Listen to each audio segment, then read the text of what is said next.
Então, sexta-feira, hoje a gente enganou a Mônica, por isso que nós estamos rindo aqui. A Mônica, faz umas 2 semanas, já 3, que ela entra Três. e o telefone fica mudo, ela não consegue nos ouvir. Aí hoje ela fala assim: peraí, que eu vou sair e vou entrar de novo. A gente ouve ela falar, mas ela não nos ouve.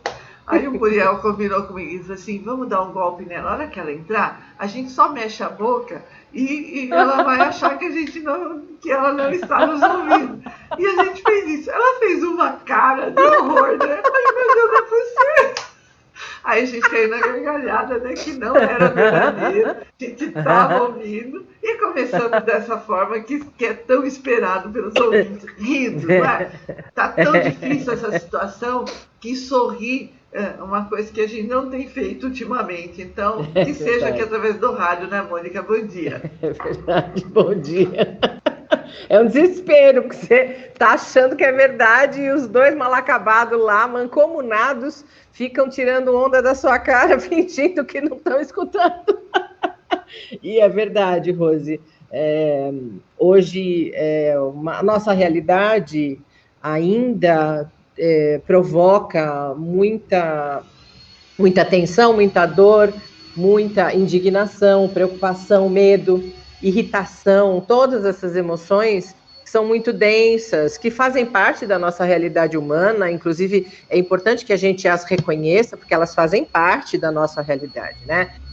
Mas a gente está com dificuldade, bastante dificuldade, e não é à toa, de produzir esse riso fácil, que ajuda tanto a gente, né? Mas com tanta gente morrendo, com tanta gente sofrendo, muitas coisas, mazelas, perdas físicas, perdas emocionais, perdas patrimoniais, perda em todos os setores da vida é bastante desafiador a gente conseguir manter o estado de ânimo e o estado de equalização. E, inclusive, é isso que a gente vai falar hoje, né? Como a gente é refém desses estímulos externos, como a gente é suscetível às provocações da realidade, do meio, dos setores da vida. E se a gente para enxergar essa realidade por esse prisma da nossa cultura, que é impossível a gente não ficar abalado, é impossível a gente não sentir, não sofrer com a realidade, por exemplo, de hoje. A gente vai continuar acreditando que isso realmente é impossível e que a gente está à mercê desses estímulos, desses desafios. Só que se a gente ampliar um pouco o olhar para a nossa realidade, no desenvolvimento da nossa espécie, nós vamos parar e observar que mesmo passando por situações terríveis, de medo, de insegurança, de dor, de sofrimento, grandes ícones da nossa espécie nos mostraram que é possível, sim, mesmo dentro de muita dor, de penúria, escolher, buscar dentro de si recursos de equalização da própria energia. Então, a gente pode pegar o exemplo lá mais global, lá do Japão, quando foi dizimado, que todo mundo perdeu, as pessoas perderam a vida, perderam as casas, perderam tudo e ficaram ainda contaminados. E ainda assim, eles recolheram tudo que sobrou no nível físico, no nível psíquico, emocional, e começaram a reconstruir baseados nesse princípio. A realidade é essa. Isso é uma realidade, não vai adiantar a gente ficar brigando contra. O que adianta? A gente escolher buscar recursos internos, que todos nós temos, independente de onde estivermos, e começar a reconstrução baseado no aceitar o convite do exercício da vida. Ai, mas isso é... Algumas pessoas podem estar pensando, podem pensar quando ouvirem isso, ah, mas isso é aquele jogo do contente, é meio poliana, não lidar com a realidade. Ninguém está falando em não lidar com a realidade, em fingir para si mesmo que a gente está super feliz, contente e seguro e tranquilo. A proposta não é essa. A proposta é não sucumbir a todas essas emoções que estão borbulhando dentro de nós. É fato, tenho medo pairando no ar, tenho medo visitando cada um de nós. Sim, é fato, tem a preocupação com a minha saúde, a preocupação com a saúde das pessoas que eu amo, com as pessoas que estão próximas a mim, é fato. Tem a preocupação de se vai dar para todo mundo tomar vacina, se as pessoas que têm poder na mão vão ter senso, vão ter sabedoria para agir de uma maneira a abarcar, a acolher o coletivo. Tem medo, tem indignação, tem irritação. Mas com tudo isso, o que adianta eu nutrir, ficar com todas essas emoções, pegar cada uma delas e levantar de manhã e falar assim, porque eu estou indignado, porque eu não vou aceitar, porque eu vou jogar uma bomba, porque tem que explodir. Em que isso ajuda? Na recuperação das pessoas, na imunização das pessoas, na calma, no tranquilizar a população. Na prática, eu, que trabalho com isso diariamente, percebo, constato que não ajuda em nada. Pelo contrário, ajuda a piorar. Ajuda a piorar a imunidade, porque a pessoa, quando ela fica no looping de preocupação, pelo amor de Deus, como que vai acontecer? Nós estamos perdidos. Ela vai produzindo cortisol em excesso, adrenalina em excesso, que são os dois hormônios de fuga, de enfrentamento, fuga e esquiva. E isso suprime a imunidade física da nossa espécie. Então, ao invés de ajudar, não, porque eu não quero ser... como é que é aquela palavra? Que fica aleatório, anestesiado, esqueci o termo. Eu não quero ser uma pessoa que não enxerga as coisas, que finge que não está acontecendo nada. De novo eu vou falar, ninguém está falando isso. Nós estamos falando sobre fatos. Nós estamos falando que a situação é muito delicada, e não é só aqui, é no mundo todo. Aqui a gente tem algumas coisas mais pitorescas, né? Para a gente não ser muito grosseiro. A gente tem bastante coisa pitoresca, mas no mundo inteiro nós estamos vivendo, sim, uma terrível onda, tsunami de medo, insegurança, dor, preocupação, falta de controle, convite para que a gente possa rever e reavaliar o valor das coisas que nós aprendemos a dar para a nossa vida, para a vida do outro, para aquilo que eu colocava na prioridade da minha realidade. Para mim é prioridade poder trocar o carro todo ano, e agora eu estou aqui preocupado se eu vou ter um lugar na UTI porque eu estou mal. Então, isso é um convite a reavaliar os valores das coisas que a gente achava que a gente estava lá, super seguro, confortável. E isso é uma realidade para todo mundo. Não tem credo, não tem raça, não tem. O vírus não escolhe. Ele não escolhe. Não tem idade, não tem status social. Eu tenho 2 casos, e eu volto sempre a dizer: o meu nicho, o meu núcleo de convivência é muito pequeno, perto da quantidade de seres humanos que tem no mundo.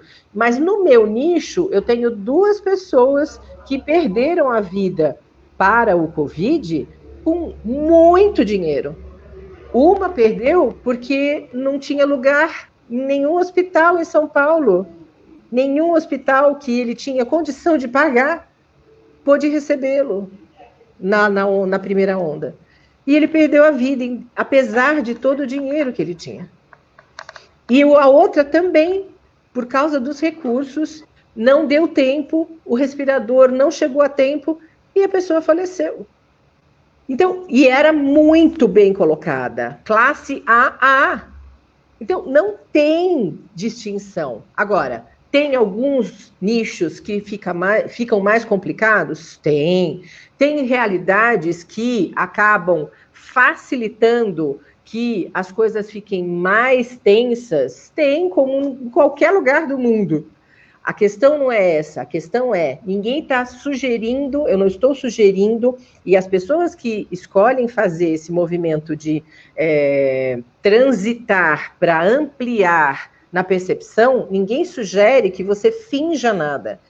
Eu estou sugerindo que você preste atenção enquanto o seu ódio, a sua raiva, a sua dor, a sua preocupação, o seu medo e a sua insegurança te prejudicam na prática diária, te impedem de conseguir enxergar as coisas não tão identificadas.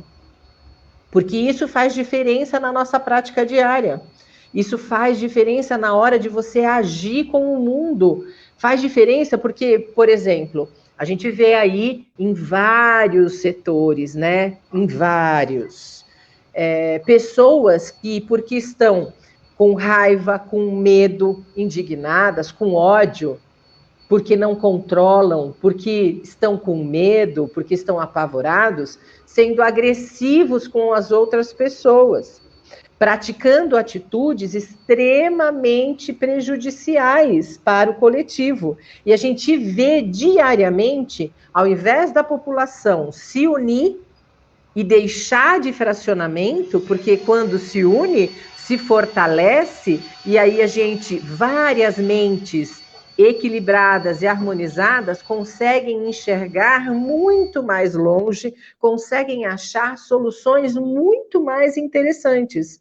As pessoas estão escolhendo ficar fracionadas, ao invés de entenderem que precisam olhar para a solução de viver nesse momento com maior tranquilidade, conseguindo transitar com o coletivo mais seguro, amparado, ao invés de unir forças para combater juntos o vírus, estão fazendo assim, estão brigando entre si.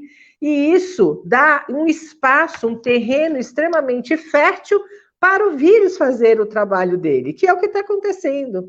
Então, o convite sempre é: o que é a dor, o que é a insegurança, o medo, a tristeza, o luto, a insegurança, a raiva, a preocupação, pode me trazer de sugestão para eu olhar, me desidentificar e olhar para dentro e perceber aonde eu tenho recursos para me aliar ao outro, para juntos, e não um contra o outro, juntos caminharmos para encontrarmos novas possibilidades, sugestões diferentes, ideias inovadoras para lidar com essa situação.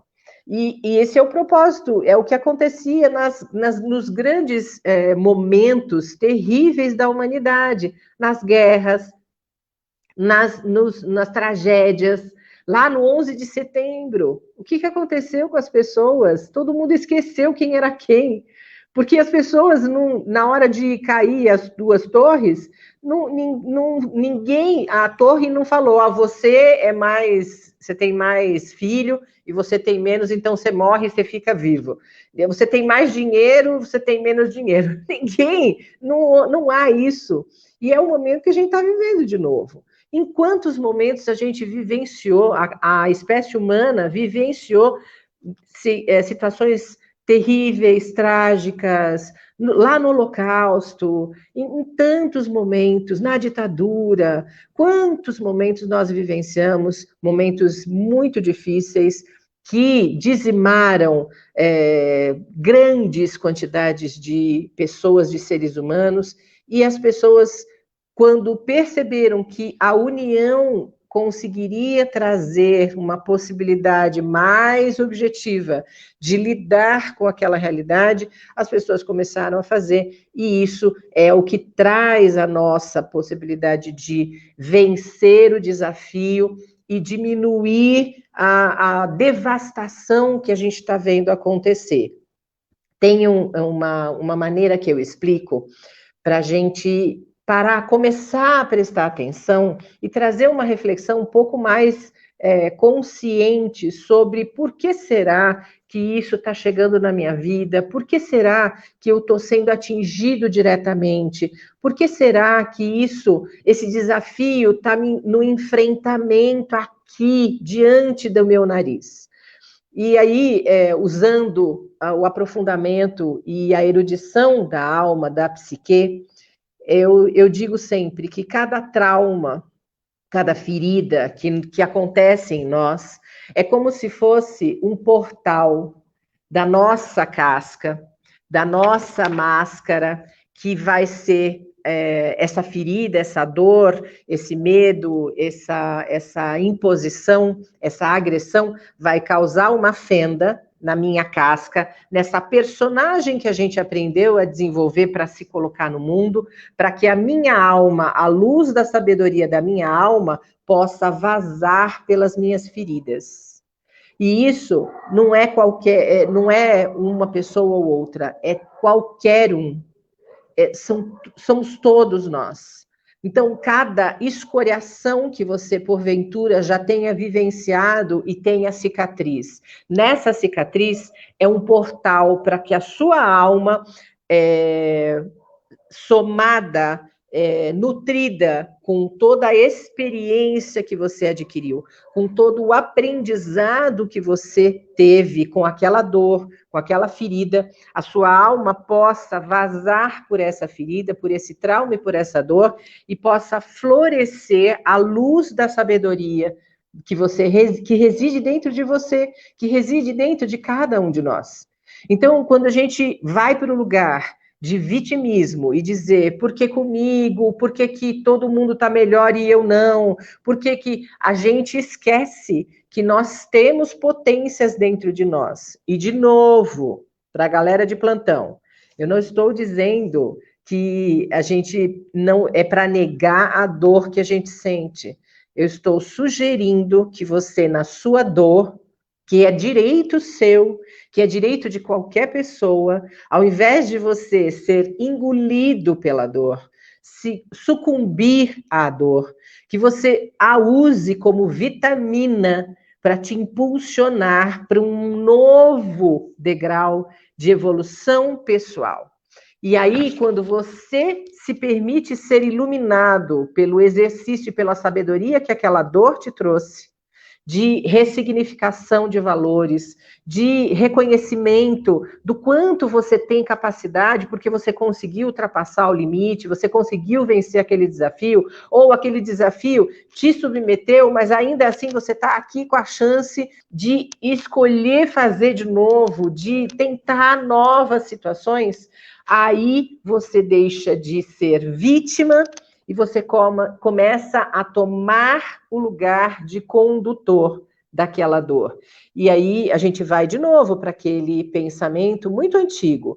A dor, ela é necessária. Dói para nascer dente, dói para nascer, dói para crescer, dói para passar para um outro estágio de vida, dói para começar de novo, para terminar os processos. Essas dores, a dor, ela faz parte do crescimento da nossa espécie. Mas sofrer é uma opção, é uma resistência contra a ideia e a existência da dor. E aí a gente traz, de novo, o poder para a nossa escolha consciente. E você também pode escolher falar, eu quero ficar doendo, eu não quero fazer nada contra a dor, porque eu não acho justo. Tá bom. Agora, a única coisa que eu sugiro é que você perceba que a dor está continuando e está causando, está crescendo e se multiplicando e causando muito sofrimento, porque você escolheu permanecer como refém dela, ao invés de usá-la como degrau. E é possível em qualquer circunstância. Eu sempre dou um exemplo, é óbvio que não chega num nível de dor que a gente está falando de perda de vidas, que é uma coisa muito terrível. Mas eu sempre dou um exemplo de Thomas Edison, quando o laboratório dele todo incinerou, da pesquisa da vida dele inteira. incinerou tudo, não sei quantos anos, incinerou, queimou, e os bombeiros não conseguiram resgatar ou salvar nada. E ele foi salvo e ele ficou diante daquele prédio sendo queimado, e uma das pessoas chegou para ele e falou, nossa, olha, tenha calma, poxa vida, toda uma vida de trabalho, e agora o que você vai fazer? E ele, com toda consciência, olhou para a pessoa e falou, começar tudo de novo. E esse é o propósito de estarmos aqui. É óbvio que quando vem uma morte, uma perda, ou até diretamente conosco, um medo muito objetivo de poder perder a nossa vida, traz muito medo, traz muita insegurança, isso é fato. Mas a gente precisa entender que existe uma sabedoria da nossa alma, da alma de cada um de nós, que está nos direcionando para um exercício de estadia aqui. Uma coisa que é fato, e que não adianta você não querer falar, não querer olhar, é que nós nascemos, assim que nascemos, começamos a trilhar a nossa jornada para a nossa partida.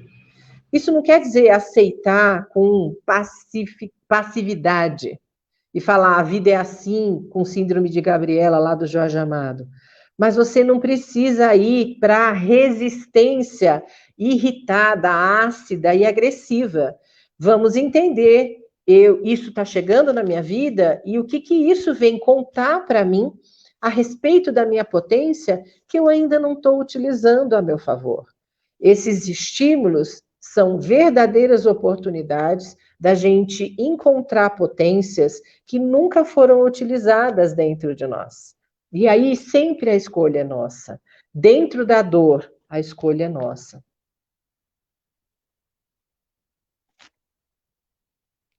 E, Rose, nós estamos sem o seu áudio. A gente, é que estava tendo barulho aqui, eu desliguei. Tá. A gente precisa pensar um pouquinho na nossa vida. Quantas vezes a gente teve que recomeçar? Quantas vezes a gente teve que trilhar de novo um caminho? Olha, eu não vou muito longe, não. Há um tempinho atrás, eu fiz uma revista. Eu já estava com quase todos os textos prontos, quando de repente meu computador fez puff, e apagou tudo. E eu perdi todo o texto que eu tinha feito. De 1940 até antes um pouquinho, até os dias de hoje, eu já tinha pesquisado, escrito e eu perdi tudo. O que eu fiz? Eu fiz de novo. E depois lá pra frente aconteceu de novo, só que agora eu estou mais esperta, eu vou fazendo outros arquivos, porque o computador é uma máquina, a gente nunca sabe o que pode acontecer dentro dele de vez em quando. Mas eu me desesperei na hora, sabe aquele calor que sobe, ai meu Deus, né? E procurei no Google como recuperar e mandei meu HD para um outro rapaz que poderia fazer isso. Quando chegou o veredito, não tem o que fazer, eu sentei e escrevi de novo. Eu acho que na vida da gente é isso, né? Você estava falando aí que o mundo está vivenciando essa experiência. Em alguns lugares do mundo, eles foram mais espertos que nós. Sim, lá na Austrália, você viu? Lá na Austrália. Com a menina lá que está na Austrália, que é a Micaela, e ela foi antes de ontem, quarta-feira. E ela me disse o seguinte, que lá na Austrália não tem Covid, nenhum caso, que lá eles não usam máscara e eles ainda não foram vacinados. O que eles fizeram? Eles fecharam as porteiras, não entra e não sai. É o povo de lá e ponto final. Muita gente que veio passar férias no Brasil não pode retornar, porque não entra lá. Então, eles se fecharam numa bolha, mas está dando certo. E nós? Agora, eu vi hoje aqui, estão tendo que fazer barreiras sanitárias aqui em Valinhos, para que as pessoas de São Paulo, que está tendo aquele feriadão, não venham para cá. Fica na sua casa, que tanto fogo de sair de casa, não é? É consciência, né? E é consciência. E olha, quem me conhece, você já me conhece há mais de 18 anos, Rosi, você sabe, eu não fico fazendo leilão com as coisas, porque não precisa, não faz sentido. Mas eu me lembrei de uma coisa para exemplificar o que significa isso que você falou de começar de novo. Aos 14 anos, eu fui diagnosticada por um especialista na época de câncer de mama bilateral. nas 2 mamas e de esterilidade. Você imagina, aos 14 anos, uma menina e a minha mãe recebendo esse diagnóstico numa pessoa que ainda não tinha começado a vida. E aí é um choque muito grande, mas a gente foi buscar recurso para entender o que estava acontecendo e o que era possível fazer. E aí eu fui atrás de um monte de tratamentos, meus pais, fomos em um monte de lugares, em pessoas muito competentes que diziam que não tinha chance, que eu não ia poder ser mãe, que eu ia provavelmente, com tão nova, ter que fazer um tratamento muito severo, isso podia ter consequências muito graves. E a gente não parou, não desistiu, apesar do medo, da insegurança, da dor. Foi aí que eu entrei em depressão, né, funcional, porque eu levei um susto tão grande, e aí eu desliguei os sensores e fiquei 2 anos lá, só robotizada, e aí fiz tratamento, fui atrás de tudo e tive a possibilidade de vencer esse tipo de diagnóstico, ficar com o menor número possível de sequelas, que na verdade ficaram só na minha alma, que depois eu tive que em seguida fazer tratamento, fazer psicoterapia, entender o que aquilo significava, me reinventar, e aí fui mãe e estou aqui. Isso é uma realidade, isso não me faz vítima, não me faz uma pessoa diferente, especial, pelo contrário, isso me dá subsídios para acreditar que é sim possível a gente lidar com as dores, com os tsunamis que chegam na nossa vida. E aí, o que for necessário, a gente está disponível para ir buscar, né? E é importante entender isso. Quando eu digo que a gente, aceitando o convite que a vida traz, de impactos muito perigosos e profundos e doloridos, o que você escolhe fazer com eles? Você escolhe ficar submetido a eles, ser a vítima desse carrasco, ou você escolhe sentar com o carrasco e falar, colega, o que você está trazendo de importante a meu respeito, que eu ainda não percebi, por isso eu estou tendo que lidar com você, então eu vou buscar. Pois é, eu acho que até fica para a gente refletir um pouquinho nessa sua fala, que foi muito importante.